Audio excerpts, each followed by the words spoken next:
everybody, and welcome to Mike Nierychlo online, sharing my love for people, wine, food, and all things made passionately. So today, we're obviously hanging out somewhere different. We're here with Andrew Johnson. Andrew, pleasure to meet you. Mike, nice to meet you. Thank you so much for having us here at Prima Strada, or what do you call it? Pizzeria Prima Strada is the name. Awesome. So Andrew, tell us about Pizzeria Prima Strada. This is a unique, authentic play on pizza in the area. Absolutely. Yeah, we're what we do is authentic Neapolitan style pizza. So that's hand-stretched, wood-fired, kind of minimalistic, high-quality ingredients, which is certainly the antidote to kind of, North America's really heavy, saturated pizza situation. So yeah, we're kind of the first in Victoria to be doing that, and it's been a pretty good run so far. Yeah, the several occasions I've been here and enjoyed a meal. There's a simplicity to it and like a lightness to your pizza. It's delicious. Everything just flows. I feel like when you guys go a lot with locally made products. Yeah, as much as possible. Local scene.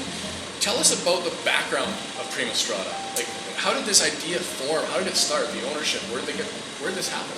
Well, the owners, Kristen and Jeffrey Dallas, are from the Bay Area in San Francisco, and when they moved here with their family, they quickly noticed that what was missing in the Victoria scene was actually pizza.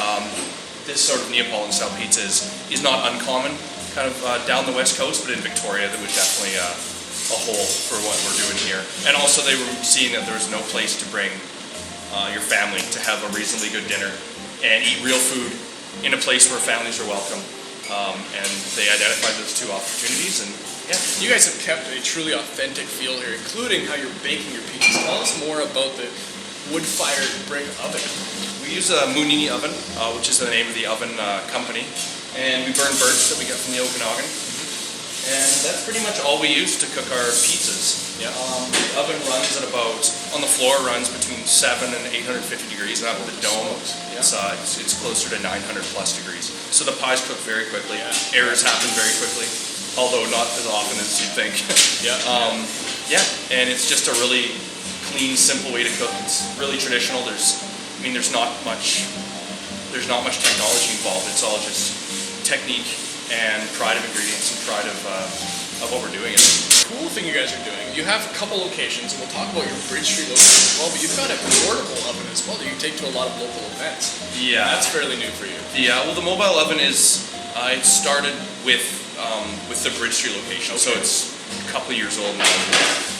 And yeah, the idea was essentially to have a small version of our wood-fired oven that we could bring around to community events. So we do weddings, we do music festivals, corporate events, all sorts of stuff. Anything that people are looking for a good time to be able to have, beautiful foods. Now we're sitting here in the Cook Street location in Cook Street Village. Tell us a little bit more about the differences between the Cook Street and the Bridge Street location.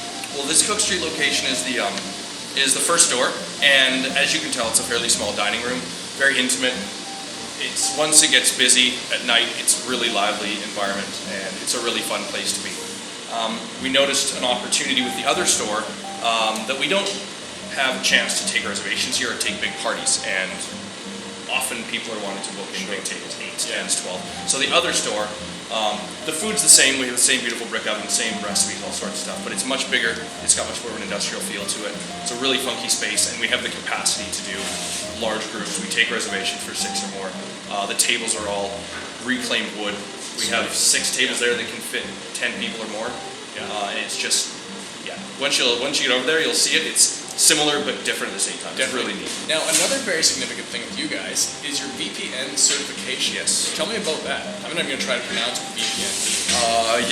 VPN, Verazze Pizza Napolitano, is a certification that essentially says that what we're doing is consistent with what the people from Naples consider to be the true art of pizza. So it's a requirement of using particular ingredients, using particular methods, and cooking obviously in a wood-fired oven. And there's some other stipulations as well. So we approached the association and got our certification. We were fortunate enough to actually be in Naples when they awarded us the certification. So it was a really good experience. It was a great experience. Yeah. Now, obviously, we've got to taste some wine while we're here because we're talking wine today at Prima Strada. You've stayed really consistent in your wine list as far as your authenticity goes as well, from pairing your wines with pizza, etc., and sticking with a very very Italian, authentic wine list. Tell us more about that. I know you do kind of features of other local wines as well. Yeah, it's kind of running consistent with our whole theory towards food and wine. Is, celebrate Italy, but also do what we have to offer locally. So with the static wine list, it's all from southern Italy. We feature wines from Abruzzo, Sicily, Sardinia, and of course Campania, where name comes from. So yeah, having the smaller list makes it a little bit easier because your focus is a little smaller. Yeah. But it's also sometimes tricky to get those more interesting bottles, and the familiarity isn't necessarily there with our clientele. Absolutely, you're privileged enough to get to put the wine list together for these. Yeah, it's been really fun. So tell us about the wines we're going to taste today. The first is your VV.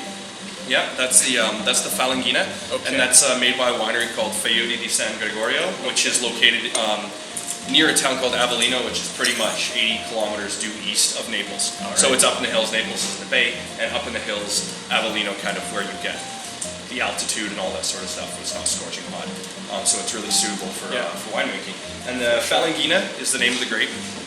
It's an ancient Greek variety, and it kind of falls into the category. There's the Falanghina and the Greco di Tufo and the Fiano. And those are the three kind of whites that Campania has to offer. Yeah. So this one is a nice balance between acidity and a little bit of tropical with some minerality too. Yeah, absolutely. It's fairly simple. It goes well with a wide range of foods, and it's really pleasing. I like it a lot. It's going to cut through the thick, heavy cheeses you use in your pizzas. It's got beautiful acidity, almost like a floral aspect. I'd almost venture to say it's got something savory. It reminds me of almost arugula. Right? It's got that kind of oiliness to it too. Yeah. Really interesting wine. I like that a lot. Very refreshing too. A good summer afternoon to sit on the patio out there and sip this. Absolutely fantastic wine. Yeah. The second one you've got? The second one we're drinking today is Aglianico, which normally goes into a wine called Torazzi, which is known as the Barolo of the South, arguably southern Italy's most famous, kind of their big, bold, blockbuster wine. Yeah. This Aglianico is a little bit of a pared down version meant to be drank in its youth, because the Torazzi needs 8 to 10 bottle years before it becomes more drinkable. So this is a bit of a more youthful version. It's made in a similar region to the Falanghina, and it feels kind of light on the body, but it really has a lot of power to it. Kind of a floral, chocolatey, tar and roses thing. Absolutely, it's got a lot going on. That's a really fun wine. It's got a lot of character to it. Absolutely. Like you said, it enters your palate like beautifully clean, acidic. It fills your whole mouth and satisfies every part of it. I get a lot of, like you said, earthiness, dark chocolate's almost a leathery characteristic. Really fun wine. Yeah, definitely. Awesome. Yeah. Well, we're going to go chat with Josue about how they make their pizzas here, because that's what it's all about at Prima Strada. So I want to introduce Josue. He's one of the Pizziolos here at Prima Strada. Tell me, what's a Pizziolo, Josue? Well, that's pretty much the name of a pizza maker, right? Pizza maker. There's no chef. It's just one thing. It's called Pizzaiolo, and that's... I like that. It's a much more romantic name. It is much romantic, right? Yeah, exactly. Now, I've noticed your pizza dough. It's got this brilliant lightness to it. It's a really nice. You can almost eat the dough on its own. You don't need the toppings on it. Tell us about the dough. You're using an authentic flour from Naples. Yes, as well. that's another thing. To make the real Neapolitan pizza, you need to have the real ingredients. We use Caputo flour, double zero, straight from Italy, and we have our secret for our dough. But it's pretty simple. That's why I love pizza. It's just flour, yeast. And water and the secret ingredient. Yeah. And just the love of pizza, right? Yeah. That's the Pizziolo magic. Yeah, that's what makes a really good pizza, right? Exactly. And you guys like to use a lot of local ingredients. You're using local cheese. We do. Our buffalo mozzarella is from Pop Island. Okay.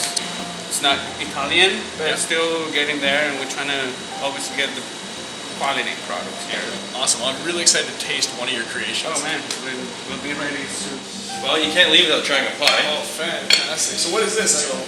This is the pizza margherita. Yeah. Kind of the classic Neapolitan pie with mozzarella di bufala, fresh basil, olive oil, sea salt, and San Marzano tomatoes. It's about as good as it gets, and it's it's the one to beat. Oh wow, super fresh, so good. I'm in my happy place right now. Awesome, Andrew. Thank you so much for taking the time to have us here today. Much appreciated. My pleasure. Enjoyed your company. I look forward to seeing you next time. Absolutely. And if you happen to be in Victoria, looking for pizza, even if you're not looking for pizza, make a point of looking for pizza. Stop by Prima Strada, Cook Street location, or Bridge Street location. What's your website? www.pizzeriaprimastrada.com. Awesome, fantastic. Look that up, and we'll see all of you on the next episode.